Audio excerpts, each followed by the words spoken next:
एक लड़की अपना सब कुछ त्याग कर साध्वी बन जाती है।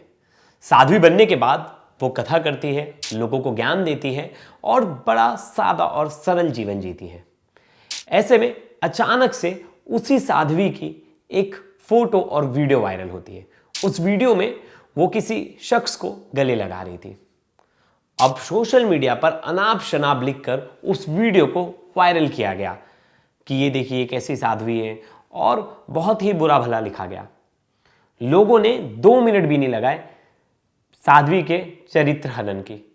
2 मिनट में साध्वी के बारे में उल्टा सीधा लोगों ने लिखना शुरू कर दिया। लेकिन जब सच्चाई सामने आई तो बिल्कुल अलग थी। सच्चाई ये थी कि वो उनके पिता थे और साध्वी उस समय डिप्रेशन में थी और उनके पिता ने उन्हें गले लगाकर बोला था, बेटा तू टेंशन मत ले, हम सब तेरे साथ हैं। एक बेटी का उसके पिता के साथ गले लगाने वाला वीडियो इस तरह वायरल किया गया कि ऐसा प्रतीत किया जाए कि वो जो साध्वी है वो सन्यासी होने के बावजूद किसी गैर मर्द को गले लगा रही है, और पूरे सोशल मीडिया पर यह फैला दिया गया। साध्वी ने बकायदा इसमें एफआईआर दर्ज कराई, और जो लोग इसमें शामिल थे वो इनके पूर्व कर्मचारी थे। मतलब पहले इनके यहाँ काम करते थे, कोई ड्राइवर था, कोई लाइटमैन था, और अपना काम सही से नहीं कर रहे थे, लोगों से पैसे ले रहे थे साध्वी के नाम पर। साध्वी को जब ये चीज़ें पता चली तो उन्होंने उन्हें निकाल दिया। नौकरी से निकालने के बाद वो लोग खुन्नस रख रहे थे और चाहते थे कि साध्वी का कैसे भी नाम खराब हो, इनको कथा के लिए कोई ना बुलाए और इनकी छवि इतनी खराब हो जाए कि कोई इन्हें साध्वी ना कहे। और वो ये करने में 60% सक्सेस भी हो गए, क्योंकि लोगों ने मानना शुरू कर दिया, लोगों ने सवाल खड़े करना शुरू कर दिए। बिना किसी ने साध्वी का पक्ष जाने साध्वी को क्या कुछ नहीं कह दिया। अब उसी साध्वी प्रेमा बैसा की अचानक से संदिग्ध परिस्थितियों में मौत हो जाती है। 28 जनवरी की शाम को उनकी तबीयत खराब होती है। हॉस्पिटल के एक कंपाउंडर को बुलाया जाता है, वो उन्हें एक इंजेक्शन देता है और इंजेक्शन देने के कुछ घंटे बाद ही उनकी मौत हो जाती है। अब ऐसे में ये मौत होने के बाद तो पहले लग रहा था कि उनकी तबीयत खराब है, इस वजह से उनकी मौत हो गई। लेकिन मौत के कुछ घंटे बाद, यानी 4 घंटे बाद, सोशल मीडिया पर एक पोस्ट आता है। सोशल मीडिया पर उस पोस्ट में वो लिखती हैं कि मैं तो अग्नि परीक्षा देने के लिए तैयार थी, लेकिन किसी ने मेरी सुनी नहीं।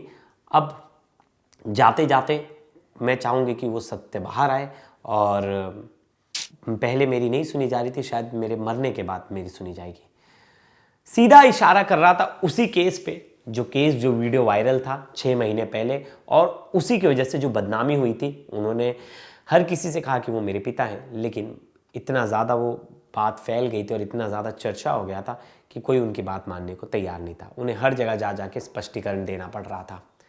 जिनके खिलाफ साध्वी ने कंप्लेंट की थी वो लोग जेल भी गए। उन्होंने अपना जुर्म भी कबूल किया कि हाँ, हमारी दुश्मनी थी, इसलिए हमने वो वीडियो काट छाट कर एडिट कर कर वायरल किया। उसके बाद उनकी बेल हो जाती है। कुछ दिन बाद बेल होने के बाद वो बाहर फिर से आते हैं और फिर से साध्वी को परेशान करते हैं। तो क्या है ये पूरी कहानी? क्या संदिग्ध परिस्थिति में साध्वी की मौत हुई? क्या ये सुसाइड है, हत्या है, या कुछ और? जानेंगे इस वीडियो में। लास्ट तक इस वीडियो में बने रहिएगा। साध्वी प्रेमा बैसा राजस्थान में जन्म हुआ और राजस्थान के इलाकों में जा जाकर ये कथा करती थी, कथावाचक थी। इनका जो जीवन था वो नॉर्मल में, ये इन्होंने पढ़ाई वगैरह की, फिर इन्होंने गुरुकुल की शरण ले ली और बाद में इन्होंने सांसारिक जीवन त्याग दिया और ये साध्वी बन गई। जो साध्वी के पिता हैं वो भी गुरुजी हैं, वो भी कथा सुनाते हैं।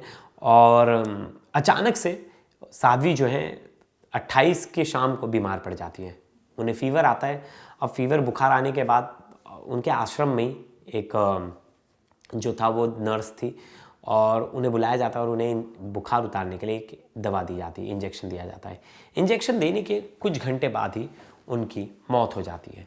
अब हर किसी को लगता है कि बुखार की वजह से इनकी मौत हो गई है, लेकिन मौत के 4 घंटे बाद सोशल मीडिया पर एक पोस्ट आता है उनकी ऑफिशियल आईडी से, और उससे ये ज्ञात होता है कि ये नॉर्मल मौत नहीं है, इसके पीछे कोई साजिश है। और वो पोस्ट में क्या लिखा था? वो पोस्ट में लिखा था, वो मैं आपको पढ़कर सुनाता हूँ। पूज्य सभी संतों को प्रणाम। मैं हर एक क्षण सनातन प्रचार के लिए जिया। दुनिया में सनातन धर्म से बड़ा कोई धर्म नहीं है। आज अंतिम श्वास तक मेरे दिल में सनातन ही है। मेरा सौभाग्य है कि मैं सनातन धर्म में जन्म लिया और अंतिम श्वास भी सनातन के लिए ली। मेरे जीवन में आदि जगतगुरु शंकराचार्य भगवान, विश्व योग गुरु व पूज्य संत महात्माओं का हर पाल आशीर्वाद रहा। मैंने आदि गुरु शंकराचार्य और देश के कई महान संत महिलाओं को लिखित पत्र लिखा, अग्नि परीक्षा के लिए निवेदन किया, लेकिन प्रकृति को क्या मंजूर था। मैं इस दुनिया से हमेशा के लिए अलविदा, लेकिन ईश्वर और पूज्य संत महात्माओं पर पूर्ण भरोसा है कि मेरे जीते जी नहीं तो मेरे जाने के बाद तो न्याय मिलेगा। लेकिन वो किस चीज़ के लिए अग्नि परीक्षा देने के लिए तैयार थी? सोशल मीडिया पर एक वीडियो वायरल हुआ था। उस वीडियो में वो एक शख्स को गले लगाते दिख रही थी। अब जिसके बाद उनकी छवि धुलमिल करने के लिए, उनकी छवि खराब करने के लिए कि साध्वी होकर ऐसा कोई कैसे कर सकता है, सन्यासी जीवन में ये सब तो नहीं चलता। लेकिन किसी ने बताया नहीं कि उस वीडियो में वो शख्स है कौन और वो उसके गले क्यों लग रही है। अब वो वीडियो को वायरल कर दिया गया, जिसके बाद उन्होंने कंप्लेंट की और उसी की वजह से उनकी छवि जो है धुलमिल हो रही थी। इन सब की शुरुआत होती है जुलाई 2025 से। अब 13 जुलाई 2025 को सोशल मीडिया पर एक वीडियो जो है वायरल होता है। उसमें साध्वी एक शख्स के साथ दिखती हैं, उम्र दराज शख्स हैं, उनको गले मिल रही थी, गले मिलते नज़र आ रही थी। अब उस वीडियो को ये लिखकर वायरल किया गया कि साध्वी किसी के और के साथ, किसी गैर मर्द के साथ है, इस तरह की चीज़ें लिख के जो है सोशल मीडिया पर वायरल किया गया, जिसके बाद साध्वी की छवि को बहुत ज़्यादा नुकसान पहुंचा। अब साध्वी ने 3 दिन बाद यानी 16 जुलाई को बोरदा थाने में जाकर इसकी कंप्लेन दर्ज कराई। अब रिपोर्ट फाइल करवाई। उसमें उन्होंने एफआईआर में बताया कि जो वीडियो में दिखने वाले शख्स है वो उनके पिताजी हैं और वो खुद गुरुजी है, विरमनाथ गुरुजी। मैं उनकी बेटी हूँ और ये वीडियो 2021 में लिया गया था, जिस वक्त मैं डिप्रेशन में थी और पिता ने मुझे विश्वास दिलाया था कि बेटा तुम ऐसे डिप्रेस मत हो, तुम बहुत कुछ कर सकते हो। और मैं बहुत ज़्यादा निराश थी, मैं भक्ति भाव में थी, मुझे भगवान के दर्शन नहीं हो रहे थे, इस वजह से मैं डिप्रेशन में थी। तो उन्होंने मुझे समझाया कि भगवान के दर्शन तुम्हें होंगे, खाना के दर्शन भी तुम्हें होंगे, लेकिन तुम थोड़ा विश्वास रखो। अब ऐसे में साध्वी की कंप्लेंट के बाद पुलिस ने जांच की और जांच में बताया गया कि ये सब कुछ जो था वो रंजिश का हिस्सा था। मतलब इनसे एक शख्स जो था वो दुश्मनी रखता था। वो शख्स था कौन? वो इनका पूर्व स्टाफ था, जिसमें इनका एक ड्राइवर शामिल था, साउंड सिस्टम संभालने वाला शामिल था और जो साउंड सिस्टम संभालने वाला जो था वो मेन आरोपी था। उसका नाम था जोगिंदर उर्फ जोगाराम, जिसकी उम्र 29 साल थी।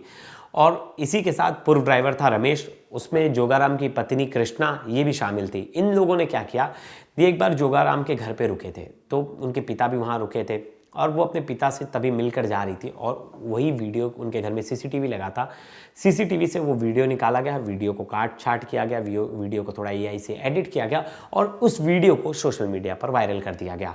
लेकिन कुछ समय बाद इनकी जो गतिविधियां थी वो थोड़ी अलग होने लगी, पैसे का लालच करने लगे। साध्वी ने जब ये सब चीज़ें नोटिस की तो उन्होंने बोला कि तुम्हें हमारे यहाँ काम करने की ज़रूरत नहीं और इन सबको काम से निकाल दिया। अब इसके बाद इन्होंने साध्वी को ब्लैकमेल करना शुरू कर दिया इस वीडियो से कि ये वीडियो हम वायरल कर देंगे और सबको दिखा देंगे। साध्वी ने बोला कर दो, कोई दिक्कत नहीं है, तो मेरे पिताजी हैं और ऐसा कुछ गलत है नहीं। जिसके बाद साध्वी से 20 लाख रुपए भी मांगे गए, साध्वी ने वो देने से इनकार कर दिया। अब 20 लाख रुपए देने से जब इनकार कर दिया तो उन्होंने वीडियो जो है वायरल कर दी। अब 13 जुलाई को जो वीडियो है वो वायरल कर दिया गया। अब 20 जुलाई को जो है कंप्लेंट तो फाइल हो गई थी। अब 20 जुलाई को जोगिंदर को अरेस्ट कर लिया जाता है। जोगिंदर पुलिस कस्टडी में सब कुछ बता देता है कि हाँ मेरी रंजिश थी साध्वी के साथ और मेरी दुश्मनी थी, इस वजह से मैंने उनकी छवि को ख़राब करने के लिए उनके जो जितने भी प्रोग्राम हैं कथा के, वो कथा के प्रोग्राम कैंसिल करवाने के लिए मैंने ये सब चाल चली और इसलिए मैंने वो वीडियो को वायरल किया। अब जिसके बाद उसे जेल भी हो जाती है, लेकिन कुछ समय बाद वो जेल से छूट जाता है। जेल से छूटने के बाद भी वो इसे परेशान करता रहता है, बार बार साध्वी को परेशान करना किसी न किसी चीज़ से और बोलना कि तुम्हारे और राज खोल दूंगा, मतलब धमकी देना कि तुम्हारे और वीडियोस हैं, इस तरह की चीज़ें बार बार। बाकायदा उनके पास कुछ नहीं था, लेकिन बार बार साध्वी को ये परेशान करे। तो और साध्वी नहीं चाह रही थी कि वो बहुत ज़्यादा लड़े, बहुत ज़्यादा कंट्रोवर्सी में आई। साध्वी का जीवन ऐसा होता है कि सरलता से जीना है, किसी कंट्रोवर्सी से बाहर रहना है, लेकिन किसी साध्वी की छवि इस तरह से ख़राब की जाएगी तो उसकी मानसिक स्थिति कैसी होगी। अब साध्वी ने इसके बाद कहा भी था कि इन लोगों ने भगवे पर कलंक लगाया है, मैं अपनी सच्चाई साबित करूँगी, मुझे अग्नि परीक्षा भी देनी पड़ी तो मैं अग्नि परीक्षा दूंगी, लेकिन मैं अपनी सच्चाई साबित करके रहूँगी।